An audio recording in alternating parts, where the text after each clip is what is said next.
necessary to try to take care of the situation. That's what I want to do. There is no power in the world that comes out of...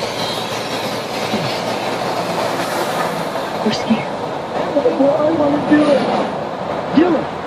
But my husband's making me not to. Okay, grow up, be a woman, and take care of it. Your husband's not man enough, you be woman enough.